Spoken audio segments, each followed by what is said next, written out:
said he had nothing to lose. And he said he came to Monaco just to get reps on clay before Roland Garros. He even said making the final would be enough. Then he walked onto court rainier third in Monte Carlo. Sunday afternoon, April, cameras everywhere, crowd packed tight, the whole place feeling like a movie set. And minutes later, the headline wrote itself. Jannik Sinner beat Carlos Alcaraz in the Monte Carlo final. But this wasn't just a trophy. It felt like the first time in a long time the tennis world paused and asked the question people usually avoid mid-season. Is Jannik Sinner the best player on the planet right now? Today, we're breaking down the story, the turning points, the patterns, and the mentality that explain why Sinner in 2026 looks like a different level. And by the end, you'll have your own answer. If you're new here, welcome. This is Ace Sport 360. We analyze tennis beyond the score, psychology, tactics, and the stories behind the stadium lights. Subscribe if you want daily breakdowns. All right, let's start in Monaco. The scoreline looks clean on paper. The match wasn't. Because what you saw in Monte Carlo wasn't just who hit harder or who had the better day. It was a chess match of discipline, positioning, and pattern pressure. The kind of match where one small decision in Rally 3 decides what happens in Rally 10. Early on, Alcaraz tried to do what he always does when he senses a window. He sped the match up, height, spin, touch, anything to pull Sinner out of that perfect strike zone and into a messier kind of clay tennis. And that's the classic dynamic, right? Exactly.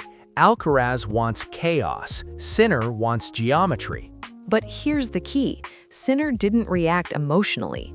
No panic, no forced winners to answer the moment. He recalibrated, which is a fancy way of saying he changed the math of the rallies without changing his personality. As the first set tightened, the match turned into one central question. Who can win the neutral rallies without blinking? Define neutral for the viewer. Neutral is when nobody has the advantage yet. No short ball, no open court, no free strike. Just depth, patience, and decision-making. On clay, belief gets tested there. And two themes kept repeating. Theme 1. Sinner read the short ball better as the match went on. When Alcaraz tried to change rhythm with touch, Sinner's first step looked sharper, not raw speed, but anticipation and starting position. Theme 2. The backhand down the line, not as a one-time highlight, but as a pressure button, a repeatable pattern that forced Alcaraz to respect the line, which quietly reduces his freedom on the next shot. Then Sinner takes the first set, and the emotional weight shifts. Because now Alcaraz isn't just playing his game, he's playing the question. Why isn't this working the way it usually does? And set 2 is where Sinner looks like he's holding the remote control. He tightens the screws, heavier depth, cleaner margins, fewer gifts, and he makes Alcaraz hit one extra ball under stress again and again. That's why Monte Carlo matters. Coming into this clay swing, the narrative was simple. Alcaraz is the clay king. Monte Carlo didn't end that story, but it added a new sentence. Sinner can beat him on clay without needing a miracle. Now the numbers. And this is where we have to be careful, because the internet doesn't debate feelings, it debates screenshots. If you put one stat on screen and it's wrong, the comments section stops being about Sinner's level and becomes a courtroom. So let's do this in 2 layers. Layer 1, what we can safely say without risking credibility. Even without listing every trophy, the visible truth of 2026 is that Sinner has put together a run that changes how the tour feels. It's not only the wins, it's the shape of the wins. Exactly. Repeatability, stacking deep runs, not collapsing when the match turns ugly. That's why the clean takeaway is simple. Sinner's 2026 run has shifted the balance of power. He's stacking big wins quickly. He's doing it across surfaces, and it looks sustainable, not random. Layer 2 is the premium stats, but only if verified. Right. If you want the high-authority graphics, you must confirm each number first. So here are the placeholders we'll only fill if we have sources. Need source. Masters 1000 titles count. Sinner versus Alcaraz. Need source. Current Masters 1000 winning streak. Need source. Finals reached in the first 3 Masters of the season, and the historical list that includes Federer, Nadal, Djokovic. Need source. Sets dropped at Indian Wells and Miami. Need source. Ranking gap swing. Points lead before versus after. Now, how do we present the stats so they actually hit?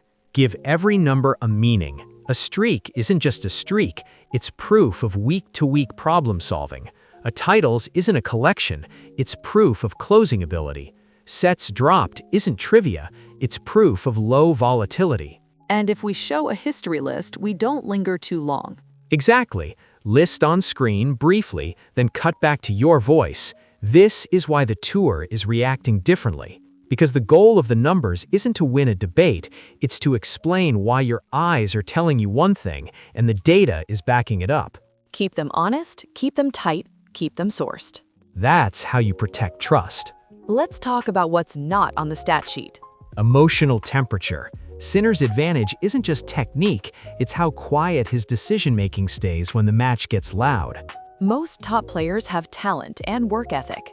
But not many can stand in the storm, break points, tie-break points, crowd noise, momentum swings, and still make the same quality decision. That's what Sinner looks like in 2026. He doesn't play like he's trying to win. He plays like he's executing a plan. Explain the difference for the viewer.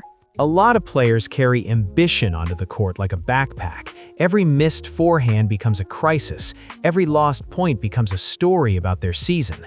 Sinner plays like the ambition stays at home and the preparation shows up. So the key word isn't confidence.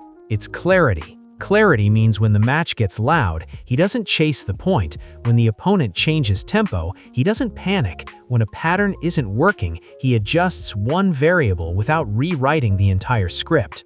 And that's deadly against Alcaraz. Because Alcaraz's superpower is electricity, he can turn one rally into a wave, then surf that wave for 5 games. Sinner refuses to get pulled into the wave. He makes you win the same point 5 different ways. That's what fans miss. Players don't collapse because strokes disappear. They collapse because decision-making gets noisy, outcome thinking, rushing, trying to finish too early, playing not to lose. Sinner's decisions stay quiet. Quiet but violent. Exactly. If your opponent refuses to panic, you're the one who has to create chaos. You're the one who takes the risk. And that's why when Sinner is locked in, it feels like you're not playing a man, you're playing a system. And systems don't get nervous. They just repeat. This rivalry isn't a simple who's better argument. It's 2 different engines, and that's why it's the best rivalry in tennis right now. Their styles don't just clash, they expose.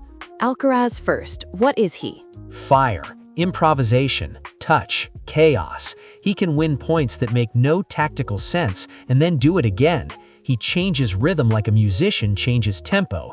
Heavy ball, then soft ball. High spin, then flat strike. He can make the court feel smaller.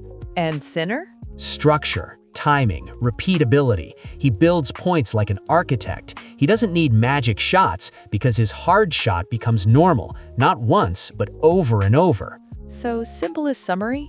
Alcaraz wins with moments. Sinner wins with systems. And in 2026, systems are trending upward. Because systems hold up under pressure and they travel across surfaces. This doesn't mean Alcaraz is finished, especially on clay. Not at all. On clay, Alcaraz has weapons that can break anyone. Forehand shape, drop shot threat, defense to attack in one step. But Monte Carlo showed a key adjustment from Sinner. He didn't play the rivalry like he needed a perfect day. He played it like he needed to win the same type of point repeatedly. So when Alcaraz tried to shorten points, Sinner read it. when Alcaraz tried to open the court, Sinner protected the geometry. when Alcaraz tried to make it a creativity contest, Sinner made it a tolerance contest. and tolerance contests are where Alcaraz can look human. Because to beat Sinner there, you take more risk, and the more risk you take, the more Sinner's clarity becomes a trap. The real debate isn't talent, it's control. Who can force the match into their preferred type of point more often? Monte Carlo suggests Sinner can pull clay into structure, and if he can do it again in Madrid, Rome, or Paris, the throne keeps moving. The most interesting shift isn't even the fan debate. It's how opponents prepare, because in pro tennis, compliments are cheap. Real respect shows up in behavior. In scouting reports, In warm-up choices, in what a player tries on the first 2 return games. when someone reaches different level territory, players stop talking about shot making. And they start talking about solutions. How do I earn a short ball? How do I win neutral? How do I stop the backhand pattern? How do I avoid getting dragged into his tempo?